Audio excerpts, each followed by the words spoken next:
All right, good morning. Good morning. Yeah, I've been to Antarctica 12 plus or minus one time. Not quite sure anymore. All right, so while we get set up here, for the past 400 years, since the time of Galileo, astronomers have relied on instrumentation that detect light of one form or another. All the marvelous instruments you may have heard of, the giant telescopes in Hawaii that detect optical and infrared light, and the satellites that we put up in space to detect X-rays and gamma rays and even the cosmic microwave background. These are all versions of light, although physicists call them photons.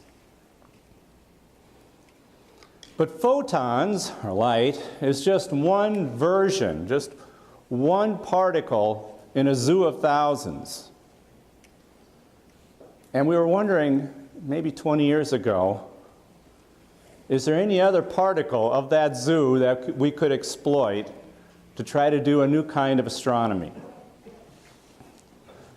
So today's story is going to focus on what we tried to do and what we're continuing to do to turn another kind of particle known as a neutrino into a tool that astronomers will be using for the next 400 years. So let me first tell you a little bit about what neutrinos are. Initially, they started off as a necessary evil. The theorist who invented them cooked them up simply to conserve energy and angular momentum. He thought those were very important principles, and in certain kinds of radioactive decay, those principles seem to be violated without introducing this new particle. But he said he did a horrible thing, a terrible thing, because he invented a particle that could not be detected. And he was right for 20 years. Until UCI's own Fred Reines figured out a way to detect these particles for the first time in the mid-50s. And ever since then, they've become more and more important.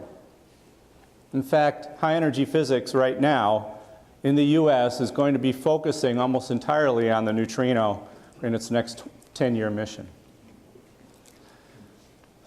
So what are the particle properties of neutrinos? Well, first of all, they're chargeless. So they're like photons in that they have no electric charge, which means that they're not going to be bent up as they travel around in the galaxy by magnetic fields. And magnetic fields are everywhere. They're in our galaxy, and certainly any particle that travels through the galaxy will feel the magnetic fields, and those fields will cause changes in direction. And that's bad if we want to look back and see what made the particle to begin with. They're also stable, which means that once you make them, they're going to stay a neutrino forever. They're not going to decay into something else. And that's just like a photon. Once you make a photon, it stays a photon. It also has very little mass, like a photon. Photons have no mass, and neutrinos are the next best thing to it. In fact, the mass is one of the mysteries of the neutrino. You see, it's not zero like the photon, but it's almost a million times lighter than the next lightest particle that we know of, which is the electron. Maybe even less mass than that. And so why did nature make a particle which has so much less mass than the next most massive particle, yet not zero? So understanding mass, and that's part of what Frank Wilczek will talk to you about if you come and see him, because he basically was able to understand where most of the mass of the universe comes from, which is these interactions between the quarks. Now, neutrinos sound an awful lot like photons from that respect, or light. But they're quite different in other respects. Light interacts a lot. That is, when light encounters people, or tables, or chairs, or floors, they interact and get absorbed. That's why things don't look transparent. You have to go to special materials like glass or water. Those kinds of special materials allow light to travel through. But you have to really look hard to find things that are transparent and solids. Now, neutrinos are quite different. They will pass through just about anything. They have a very feeble interaction. It's not zero as well, but feeble. So neutrinos can pass through lots and lots of material and hardly ever interact. And we're going to use that property in the development of our telescope. But more importantly, this property allows neutrinos to do different things that photons cannot. For example, if they're created in violent explosions like supernova or gamma ray bursts, violent things that have lots of material around them, photons have trouble getting out of those objects. They interact too often and they scatter.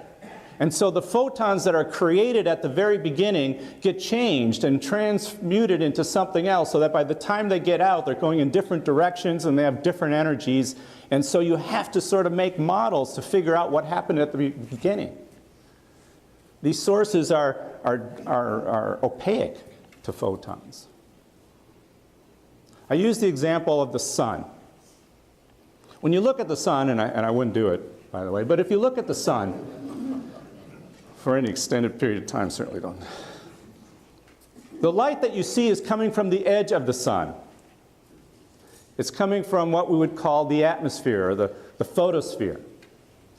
But that light started off its life at the very center of the sun, at energies 1,000,000 times higher than what you actually see when it finally leaves the surface of the sun.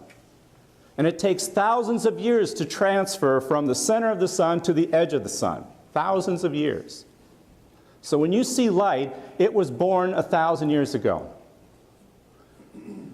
Now, neutrinos are also made in the center of the sun. And they just go right out. So when you look at the sun in neutrinos, you're seeing as it looks right now.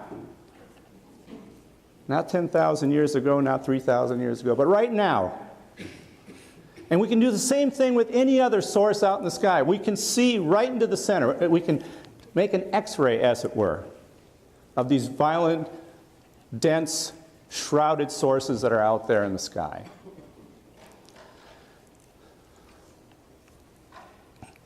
Let me just give a picture here. So this is this kind of source, a supernova or some explosion. It's got all this material around it which will be affecting the photons, but neutrinos can come right out of it. So all this kind of gray stuff is supposed to represent dust or gas. And it's around the source, so therefore the photons will have trouble getting out, especially if their energies are too high. These sources will also create charged particles like protons and electrons. But because they have electric charge, they will get bent up by the magnetic fields. And again, the direction that they hit the Earth is going to be far different than the direction than the source that created it. It's only this red thing, the neutrino, that can just get right out, pass through all the material, pass through material on the way. Doesn't have to be just around the source, but anywhere in between. Neutrinos will come right through. And more importantly, then, they can pass through the Earth because they don't interact very often. And so by passing through the Earth, we can build a detector. And the way that this telescope works is by looking down. Unlike any other telescope, where you have to look up through the atmosphere, this one you look down. The dark sky is down for us. This way.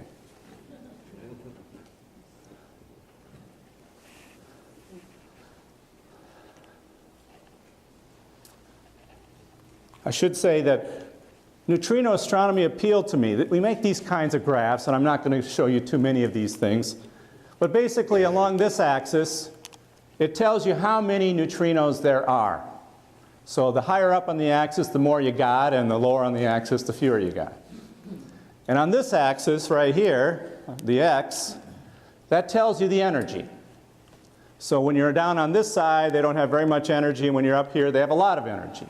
So you'd like to know how many particles you got at every energy. That's the basic thing you'd like to find out about anything. How many you got at what energy? When we started this in 1997, this plot here had nothing in it. It was blank, except for this little line up there, which was a detector in France that told us there weren't very many neutrinos out there at these energies. Everything up here, we had no idea. So basically this field was wide open. And even this particular result wasn't very interesting to most of our theorist friends because they were saying that you had to get way down to here, much fewer neutrinos before it might become interesting to them, where they think that the numbers might actually be. So this upper limit here was just saying that, well, you don't have a lot of them, but we didn't think there were going to be that many anyway. So we wanted to go find out, build a better detector to find out how to do that. Now, even if you could build such a detector, what are the big questions you'd like to ask? So our story now has to sort of divert a bit, because what we're essentially trying to do is make a connection between high energy particles, and these particles are everywhere. They're called cosmic rays. These cosmic rays are bombarding the Earth all the time, in all directions. Nature has somehow figured out how to make particles that have energies 1,000,000 times higher than the highest energy that we can produce here on Earth in our own man-made accelerators. So the big accelerators at Fermilab and at SLAC up in the Bay Area and over in Europe at CERN. We've invested billions of dollars to make particle accelerators, yet those accelerators cannot come close to achieving the energies that nature has. Now, we don't know how nature does it. We'd like to find out. But the first thing we have to do is figure out what kind of sources make these high energy particles. We don't know that either. And part of the problem was the one I already showed you, that as soon as these high energy particles are made, they start getting bent by magnetic fields. And so when you look at the direction that these particles come in, it's got nothing to do with the source that made them. So we need a different strategy to detect the sources of cosmic rays. And the strategy is to use the neutrino as a surrogate, because a neutrino is produced in collisions by high energy cosmic rays with other stuff, like dust or gas. So when a high energy proton collides with gas, it will produce a pion which decays into a neutrino, and the neutrino is ultimately the thing we're hoping to detect. This third bullet right here is also important for me. And that is another property of this neutrino. In many ways, a neutrino is like a canary in a coal mine. Because it is a very simple particle, as I said, it has no electric charge. It interacts only feebly. It has very little mass. It's a very simple elementary particle to understand. When it does something, it's easy to figure out what it's doing.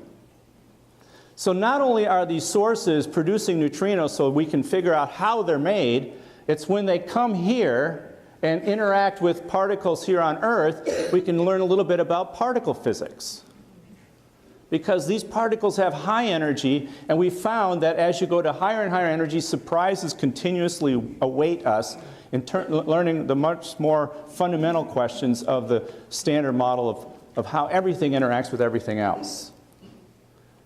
So we have an opportunity to learn about new physics by studying the neutrino that's made already out in space. Okay, so the strategy then is to look for neutrinos because they're connected to cosmic rays and hopefully identify the sources. And we also will use neutrinos when they interact here on Earth as beams so that we can understand the more fundamental properties at very, very high energies. And for that then, we need to construct a new kind of telescope.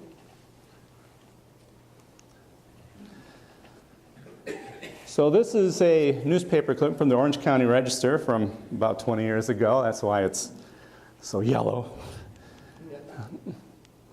But it does kind of give you this sense of how we go about building such a detector. So this is that same picture that I drew before, only it's a little bit better graphic. This is your mysterious object. See, mysterious object. It's a newspaper after all.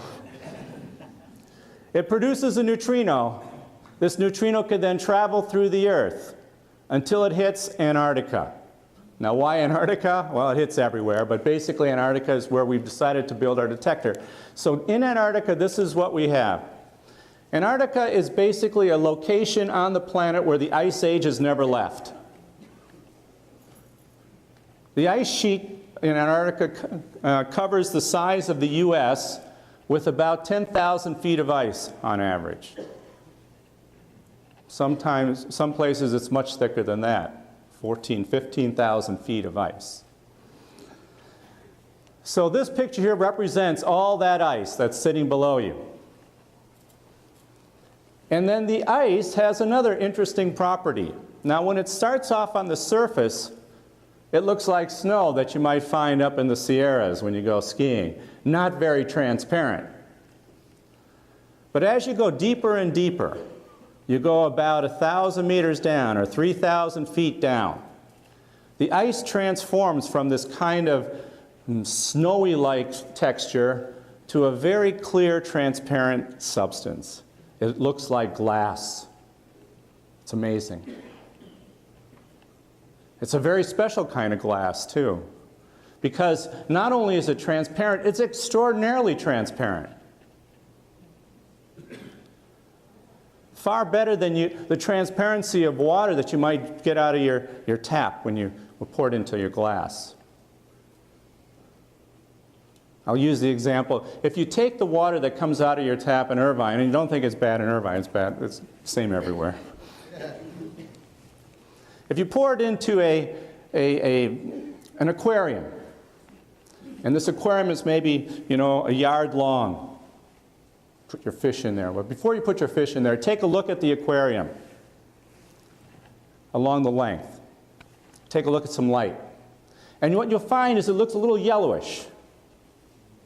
And that's because all the blue light has already been absorbed by that water that comes out of your tap in only this amount of water. So we say that the attenuation length, the length that it takes for light to go through water, is only about 1 yard for light and water that comes out in Irvine. Now if you do the same experiment in Antarctica, you take light and you put it through ice, you'll find that it will not absorb that light in 1 yard. It will not absorb light until you make a whole football field. 100 meters.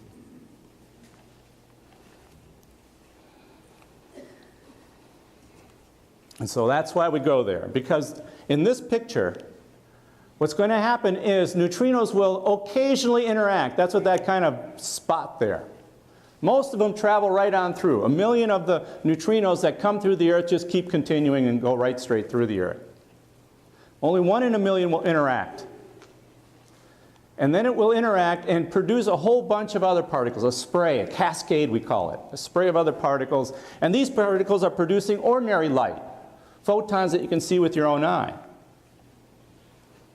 Now there's secondary photons produced by that initial interaction, and these photons will then travel to some sensors that we have to put deep under the ice. So we put these special kinds of sensors on strings down into the ice almost a mile.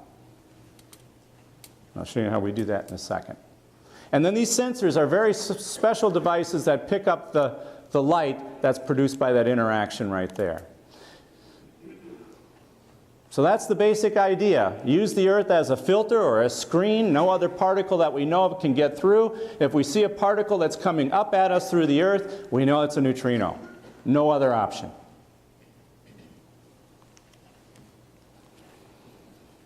Okay, so we got to go to Antarctica. We got to get to really thick ice. So the thickest ice on the planet, you go deep enough into the thick ice, it turns into glass.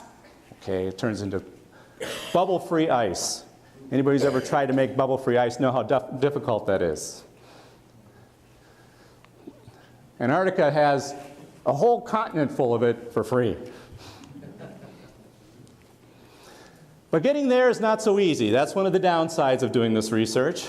You start off at LAX, fly 14 hours to Sydney, wait 3.5 hours in the airport, take another 4-hour flight to Christchurch, New Zealand. That's at least all done by commercial aircraft. In Christchurch, New Zealand, we then get our gear. We get these big red parkas that you're going to be seeing. We call them Big Red. Really excellent parkas. $800. They better be good. We get all our gear in Christchurch, and then we take a military aircraft down to McMurdo Station, which is sitting right about there on the edge of the continent. So as I said, Antarctica is huge. The size of the US. So we fly down to this point right here, McMurdo Station. It's the largest station in Antarctica. There's about 1,100 people at the height of summer down there, and it feels really crowded. It's like a big fraternity. And then you get trained and go out to where you normally have to go. So the first experiment I'm going to talk about, we built at the South Pole. So then you get on another airplane going from McMurdo to the South Pole, which is 800 miles away. Takes about 4 hours by aircraft. The second experiment that I'll be talking to you about, called Ariana, is much closer. So we go from here only to there. That's about 100 miles away. Ariana sits on this kind of feature right here. Notice this. That's telling you that's where all the thick ice is. 10,000 feet of ice, and it's sitting on land. But when you finally drill down all the way to the bottom of all that ice, you hit ground. And that's true for a large fraction of Antarctica. There are these things right here. See, that one's special, that one's special. There's a few other smaller ones here or there. Those are known as ice shelves. And so those are like giant icebergs. They don't have land underneath. They have water underneath. And it's going to turn out that that property is going to be very special for us as well, and why we decided to put our next detector, Ariana, on this kind of structure, the Ross Ice Shelf, rather than at the South Pole.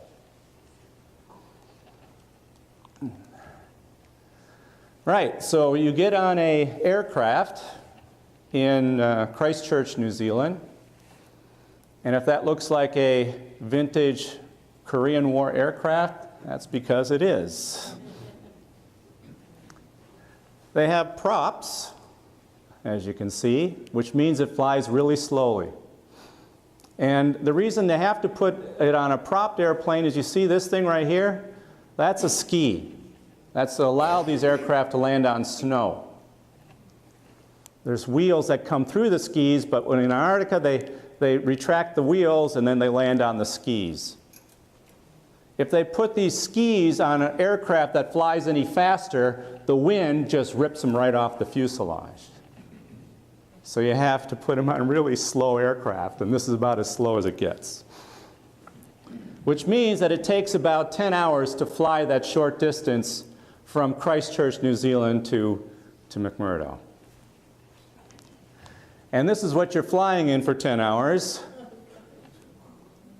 Yeah, you get strung up in these kind of webbed seats for 10 hours in these parkas, and you get to fly down there with your vegetables and toilet paper and whatever else you need to survive down in there. They also bring these large helicopters, and this is good because this is part of what I need to go from one place to another.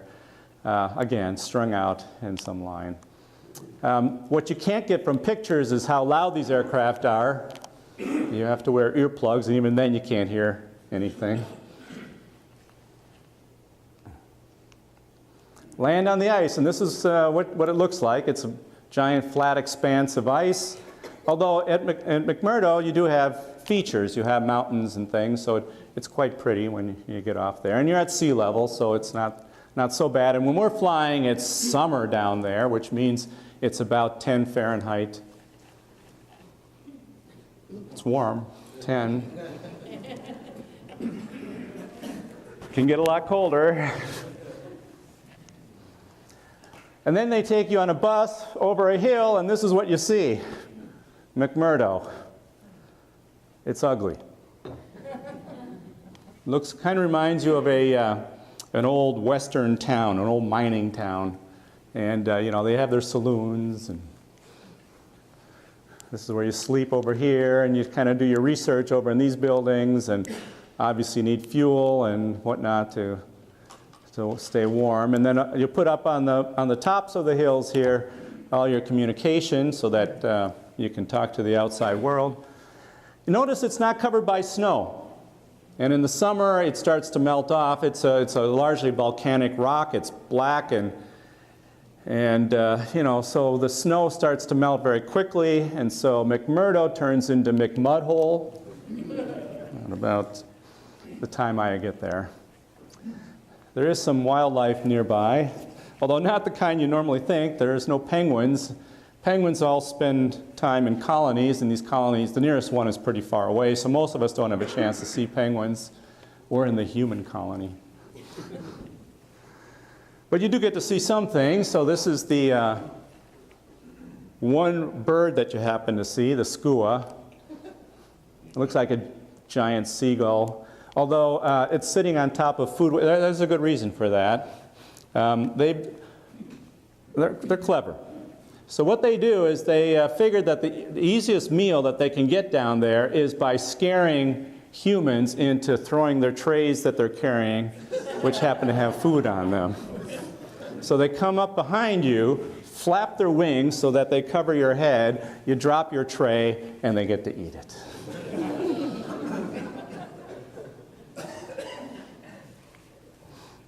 Not so dumb. Humans have adapted by covering their food, and apparently the skuas don't know if they have it then, so we're learning as well. The other thing that you see quite a bit of are these very large seals called Weddell Seal. They're about 1,000 pounds. They climb up on the snow. You can see there's nothing around. I don't even know how they get there. There's no holes in the ice there. But they somehow get there, and they lay there for the next 2 months, doing virtually nothing, except feeding their pups.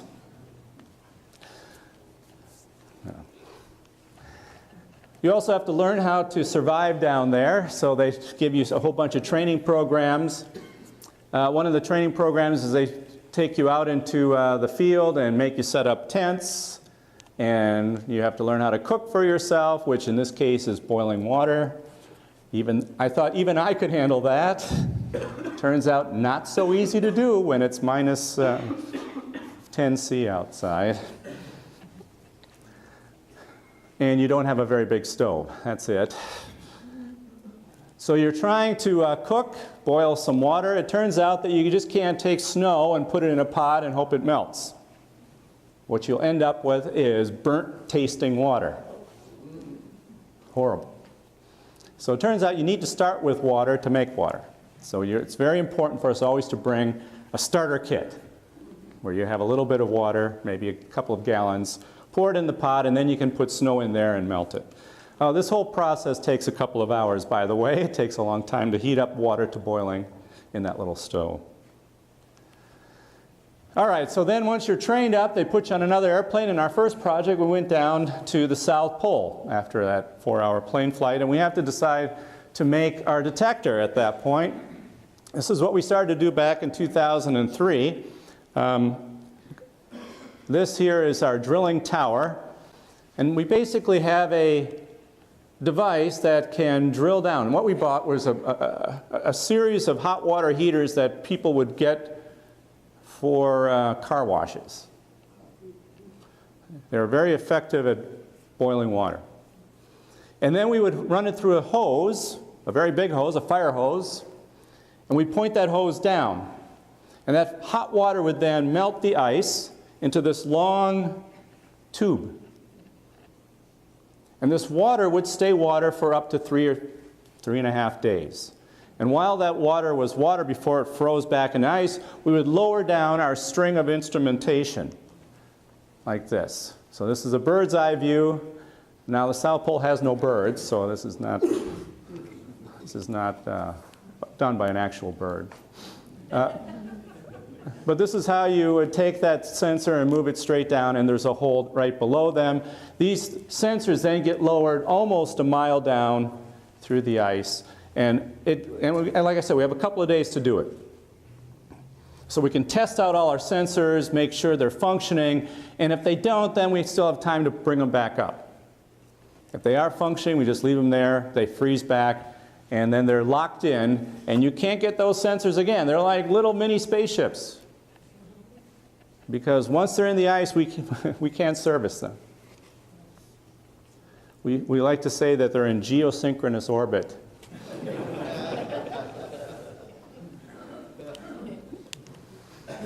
So you start off with your instrumentation. This is circa 1990, state-of-the-art electronics. It looks pretty good until you start wiring it up.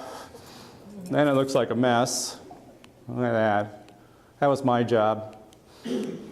Figure out all those cables.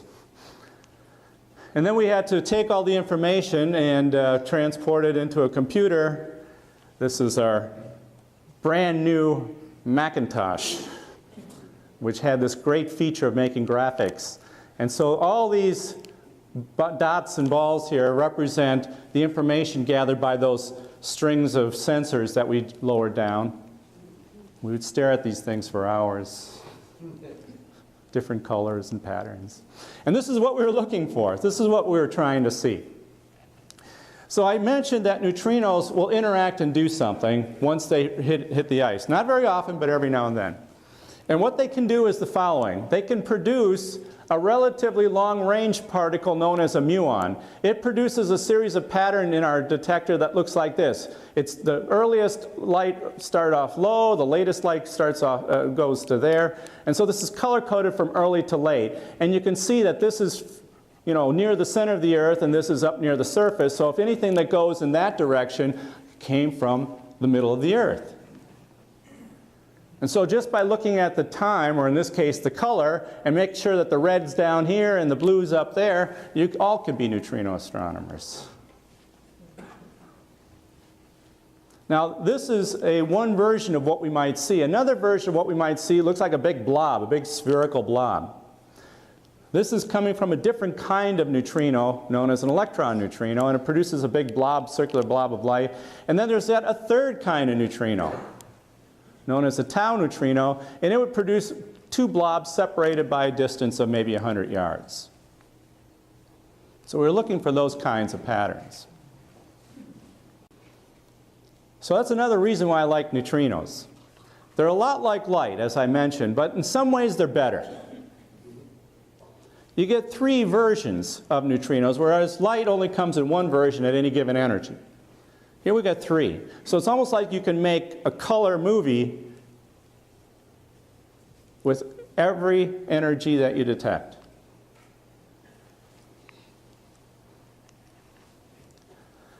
So eventually you build a very large detector. So we started off building something known as Amanda that morphed into a bigger detector known as IceCube. IceCube is this device that I'm showing here. As I said, most of our sensors, this is a sensor that we built, it was buried about a mile down, 1.5 kilometers, and then this device itself extends another kilometer, or half a mile. And this is another half a mile across. Over 5,000 of these sensors were buried. The first thing you'd like to do with any telescope is to make sure it tells you what direction things are coming from. So we used a trick. Instead of looking for neutrinos, we looked for a shadow of the moon. Any of these particles that we can detect, in this case they're cosmic rays,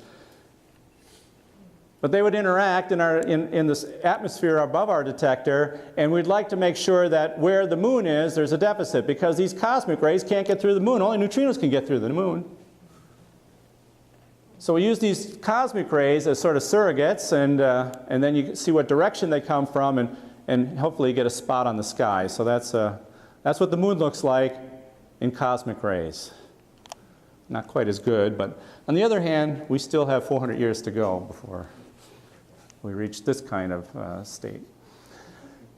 All right, so then you turn on your detector, and after a couple of years, you look through all the data and see if there's anything that looks like those pictures that I showed you. And we got a couple of these events right here, known as Bert and Ernie. Now, those of you who are astute will notice that they're named because this looks like a sideways head of Bert, but they were misnamed because the guy didn't remember who was who.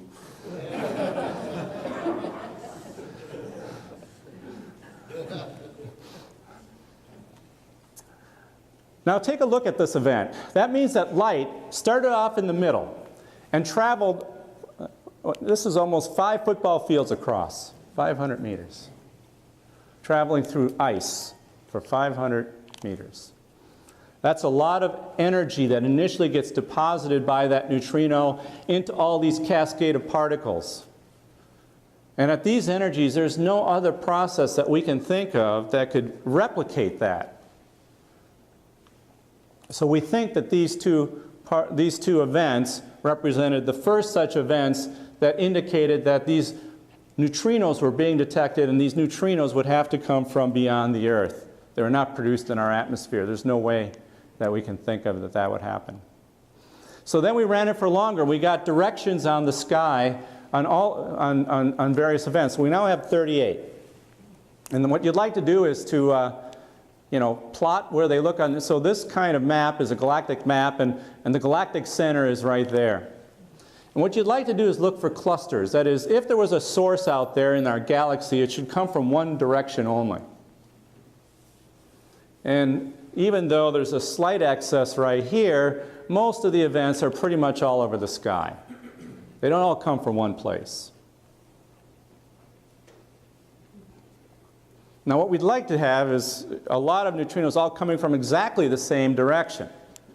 So we'd like to see 2 or 3 at the same place, at that X or at that cross. And there just aren't any. And moreover, this kind of slight excess there happens almost all the time whenever we throw neutrinos randomly on the sky. That is, if there's no real source and we take our computer and throw neutrinos around, this kind of excess right here happens all the time. So we say that there's no statistical evidence for any kind of clustering. So we haven't found a source yet of where these neutrinos are coming from. We know they're there now, we just don't know where they're coming from. And one more plot for this early morning. The other thing that I mentioned is we'd like to figure out how many of these neutrinos there were at every energy. And so this is the kind of plot that you saw before. On this axis there's energy, these are the low energy guys, these are the high energy guys, and on this axis is how many you got. And we see that there's a lot more at low energy and a lot fewer at high energy. And this black line here represents what theorists told us in advance what it should look like. That is, there should be a few more at the low energy and, okay, maybe 1/5 at higher energies. And for the most part, they were right. That is, all this data here shows that it's matching theory pretty well. Except there's a couple of points right here. See those lines? That tells you we found nothing at those energies. And because we didn't see anything, that seems to disagree with what our theorist friends have been telling us to expect. Now the numbers here are not very big. We expect maybe 6 or 7, and we only see 1, and so maybe it's just a fluke. Or not. Maybe it's telling us something quite important, that maybe our theorist friends haven't figured it all out. So we're curious about whether this is going to be an important clue or just something that's going to be forgotten in 5 years. So what you'd like to do then is to build a detector that can go to even higher energies. And as I said, there's fewer and fewer of them as you go to higher energies, so you got to build a bigger detector. Now, IceCube was already pretty big. Cost $300 million. So you need a different idea then if you want to go to higher energies. You need a different kind of detector, and what I'm going to talk to you now about is a new kind of detector called Ariana. which my colleagues and I here at UCI have joined a team of others who are from all over the world, just like IceCube. IceCube is a highly international collaboration, and so is Ariana. Ariana, though, is quite different than IceCube. Instead of being a half a mile by a half a mile by a half a mile, now, admittedly, it's a long way beneath the surface. But it's still way too small if we want to build a detector to go after these higher energy particles. So this Ariana that we're proposing will ultimately cover a 15-mile by 15-mile patch of ice. That's half the size of Orange County. Now clearly we can't make a detector that's 100 times bigger than IceCube because it would cost way too much. So we need to focus on these higher energies with a different strategy, and this is where this idea of putting it on the Ross ice shelf comes in. So here's this, again, another newspaper. You know, these guys are good, these graphics guys. This is the graphic they made about the new detector that we built. And notice it looks quite different than the detector that I was just talking about. First of all, it's sitting on the surface. We don't have to drill these holes. It takes a long time, a lot of energy, and it's quite expensive. This we just put on the surface. This schematically tells you that these stations are arranged in periodic matrices, lattices. And the separation between this one and that one is about 1 kilometer or half a mile. That is, instead of these strings being separated by 100 meters or 1 football field like they were in IceCube, we can now reduce the density so that they're now only every kilometer. And that's because we're not detecting light anymore. We're detecting a different thing.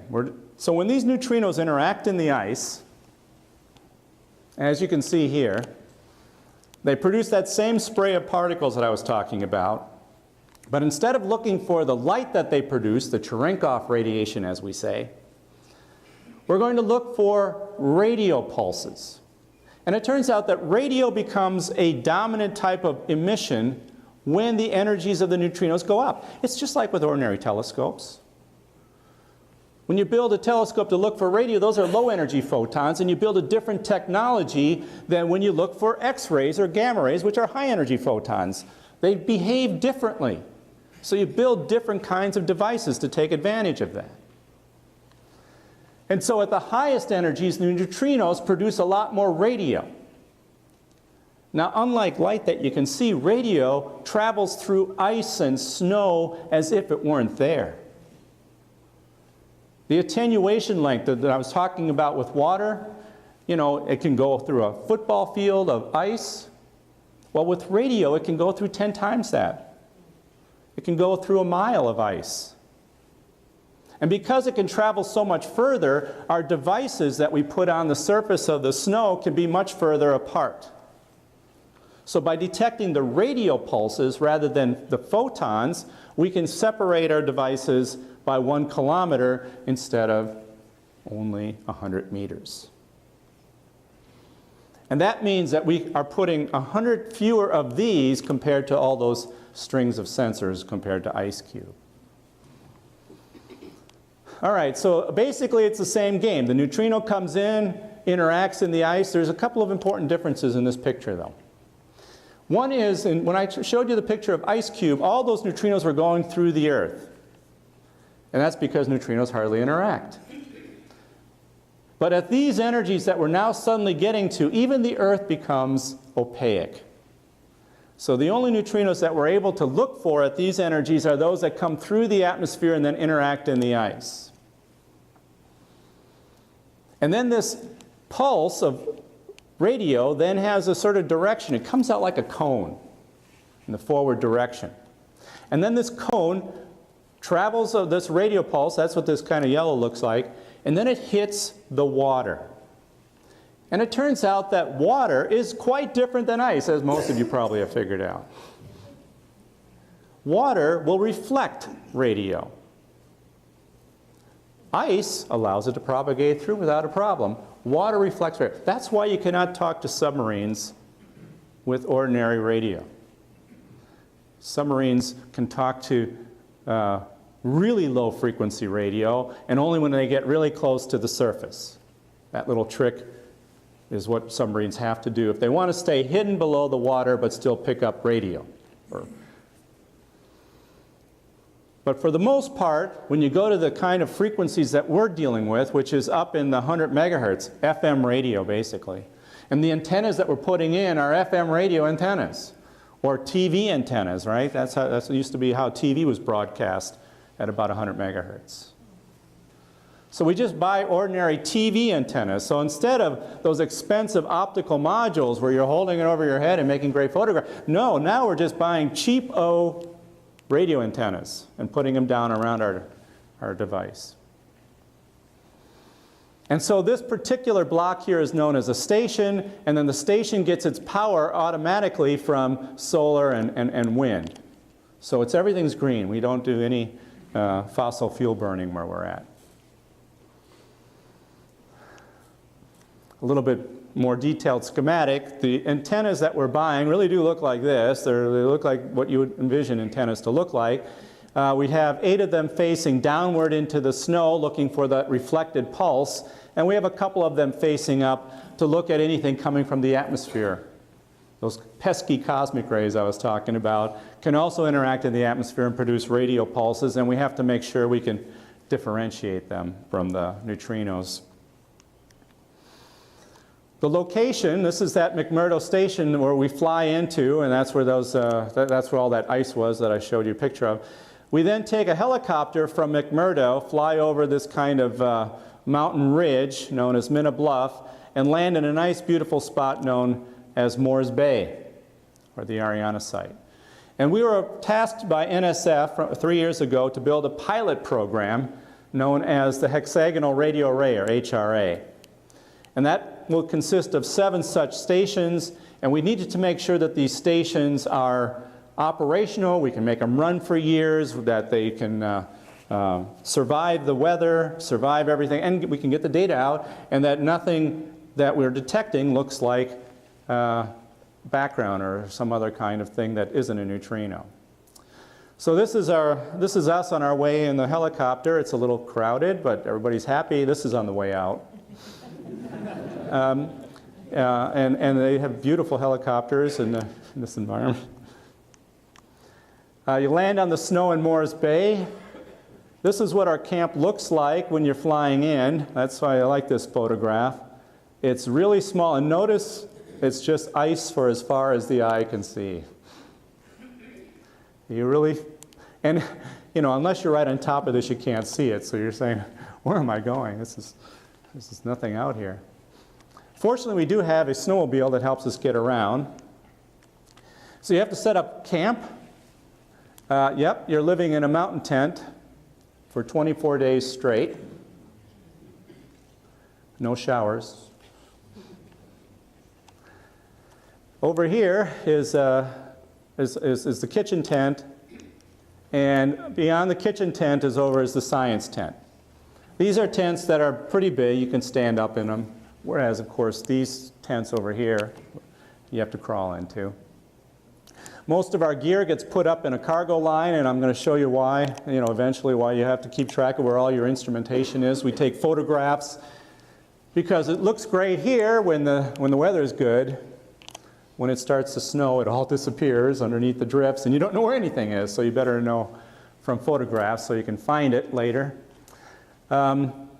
This barrel here is very important. It turns out that you have to recycle everything. Everything you bring out to Antarctica, you got to bring back with you, including any of the water that you make, especially the water that you make when you wash dishes or cook. And all that water has to be collected and put in the barrel, and then it gets flown back to McMurdo and taken to a recycling plant. And since most of the time people ask us, well, what else do you have to do to... this is what we call the kiva. It's a 5-sided tent. And of course, most you can figure out what we have to do in there, I would guess. The kitchen tent This is our stove. So a little bit nicer stove than what I showed you before in our training. So they scare you into thinking it's a lot worse than it is. So you get a nice stove. This is the pot that we cook in for 5 people. That pot right there is where we make our water. The water gets transferred here, and you better make sure that doesn't run out or freeze. Yeah. So this is what you're doing. Every day you have to make water. It takes 2 to 3 hours to make 5 gallons of water. The other things that I like about this picture is, you see that? Those are paper towels. You have to figure out how many paper towels you're going to use. 5 people for 24 days, because you're not getting any more. And you can't just say 100, they won't let you do that. So you have to estimate everything. How many paper towels, how much food, how much fuel, everything. So the first time you do this, you're completely clueless, and you just guess high. When in doubt, guess high. The other thing is a bunch of plastic bags that you use for recycling. There are 11 different categories in Antarctica that you have to keep track of. Not 3, not 2, 11. And so we have 11 bags strung around in the tent, figuring out how to keep track of all our waste. Yeah, if you want a bagel, this is what you got to do. All right, so now you got to make your detector. After you set up camp, you figured out how to cook and keep yourself alive. Now what do? Well, you put together your detector and make sure it works. So here is the tower that I was showing you on that picture. It's about 18 feet tall. This big white platform is what goes on the snow, and up here are the antennas. This is Iridium, or a sat phone. And over there is our wireless link to McMurdo. Right there is the solar panel that provides the power. And this all gets transported a kilometer away by the snowmobile and this kind of jury-rigged stand. You get out on the site and you have to dig. And I grew up in Wisconsin, so I kind of know what this is all about. But a lot of the people that come with me are from California. They have no idea. It's a lot of work to dig snow. And you have to do this for those 4 holes that I was talking about to put the antennas in. So this is what it's like right here. And then, of course, you have to set up the tower. This is the 4 of us putting the tower up, making sure it doesn't blow down. Even though it looks nice, this was quite a windy day, and of course that's quite a wind sail, and so you have to make sure that it doesn't blow over on you and smash on the ground.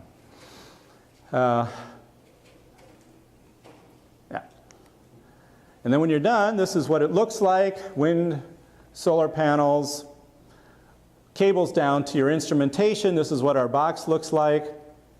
This is another one about a kilometer away. They don't look like much when you're standing at this one and looking at that one, but that's another one over there. Once you've installed it, then you have to go back to your tent to make sure that the data that's coming out looks good. This is the science tent. This is our instrumentation box. This is a couple of students looking very worried because it was not working at this time when I was taking the picture, but now they're happier. Now see, they're getting data on the oscilloscope. And then, well, it was a long day. I should point out that the instrumentation, the electronics, was built by Stuart Kleinfelder and his team at UCI. We have an excellent design team for the electronics. That little box that I showed you is really where all the magic is. It takes all the data, transfers it by wireless and by sat phone. It does it all for under about 5 watts of power, so that we can get by with very little power on those solar panels. And great amount of thanks to him. Just to let you know, those 7 stations that we installed this year, they're all working. This is the plots. This is the data plots. Of course, it doesn't look like much to you. It's just telling you that all 7 stations are giving us data. It's being transferred to UCI. This is sitting on a computer here at UCI, and we keep track of all the data coming in on a daily basis.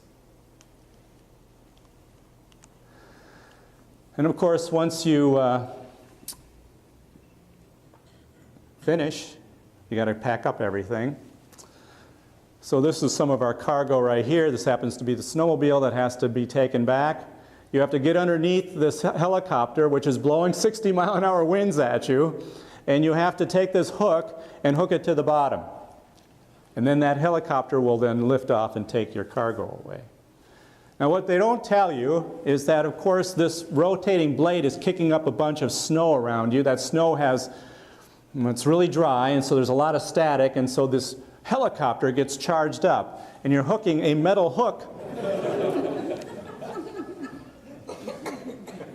So you're getting zapped every time you do this. So we rotated through on that shore. Okay. So, anyway, so let me just finish by telling you a couple of important takeaway messages. One is that neutrino astronomy is in its infancy. And maybe 400 years from now, people will be putting on their Google neutrino glasses or something to see the heavens. But we have a long time to go. Neutrinos provide a quite different view of the universe. They're connected to interactions involving protons instead of interactions involving electrons, which is where most of the light comes from electrons. And because there are 3 different kinds of neutrinos, you can even get more information than you can get from photons in some cases. We think neutrino astronomy has started with those events that we've been seeing in IceCube. Now, there's not a lot, 38 over the last 3 years. But you got to start somewhere. And if you want to go bigger, to detect even higher energy particles, you need a different kind of device. IceCube is just too small and too expensive. So Ariane is now our next game in town, and we've just shown with this kind of prototype device, or what we call a pilot program, that the kinds of new technology that we need to install is functional, it's working well, we're getting the data, and we think it's good to go. So maybe in 5 years I'll be able to come back and talk to you about the higher energy sky. All right, well, thank you.